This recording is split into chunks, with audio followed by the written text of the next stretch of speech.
Hi guys, good afternoon. Welcome back to day 9th of my bridal makeup course classes. And ಇವತ್ತು floral art class ಐತಿ. ನನ್ನ favourite ಕೂಡ. So let's do it. Soft as a sunrise, gentle and true. Colors of heaven painted in you. Beauty in silence, strength in the rain. Fragile beginnings that still remain.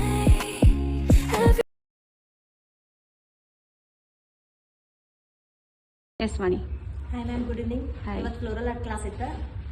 ನಂಗೆ first time ನಾ ಇದು ಮಾಲಿ ಅದು ಮಾಡಿದ್ದೆ. ಹಿಂಗೆ ಮಾಡ್ತಾರಂತನೂ ಗೊತ್ತಿರಾಕಿಲ್ಲ ನಂಗೆ specially step by step teach ಮಾಡಿದ್ದು ಭಾಳ ಇಷ್ಟ ಆಯ್ತು. ಫಸ್ಟ್ ಮೊಗ್ರಾಲ್ ಹೇಳ್ಕೊಟ್ರೆ, ಆಮೇಲೆ ಅದಾಗನ ಇದು ಪೆಟಲ್ಸ್ ಹೇಳ್ಕೊಟ್ರೆ, ಆಮೇಲೆ ಜಡೆ ವಿಲೆ ಹೇಳ್ಕೊಟ್ರೆ. ಸ್ವಲ್ಪ ಫ್ಲವರ್ಸ್ದೊಳಗೆ ಇದು ಪೆಟಲ್ಸ್, ಆಮೇಲೆ ಜಡೆ ವಿಲೆ ಟಫ್ ಅನಿಸ್ತಾ, ಬಟ್ ಆದರೂ ಈಸಿ ಆಗಿ ಬಂತು ಅನ್ನೋದು ಒಂದು ಖುಷಿ. And I am happy to see this. Okay, over teaching experience ಸಿಗಿತ್ತು. ಚಲೋ ಐತ್ರಿ ಮ್ಯಾಮ್. ಆ್ಯಂಡ್ ಆರ್ಡರ್ಸ್ ಬಂದರೂ ನಾ ತೊಗೊಂಡು ಮಾಡುವಷ್ಟು ಕಾನ್ಫಿಡೆನ್ಸ್ ಅದೇನಿ. I will do it. So first time ಮಾಡಿದ್ದ, ಮುಂಚೆ ಏನು ಮಾಡಿದ್ರಾ? ಇಲ್ಲ ma'am, first time. First time. ಹಾ, ಫಸ್ಟ್ it's my ಟೈಮಲ್ಲಿ first time. ಓಕೆ. ಹಾ. ತುಂಬ ಚೆನ್ನಾಗಿ ಮಾಡಿದ್ದಾರೆ and very all the best. Thank you ma'am.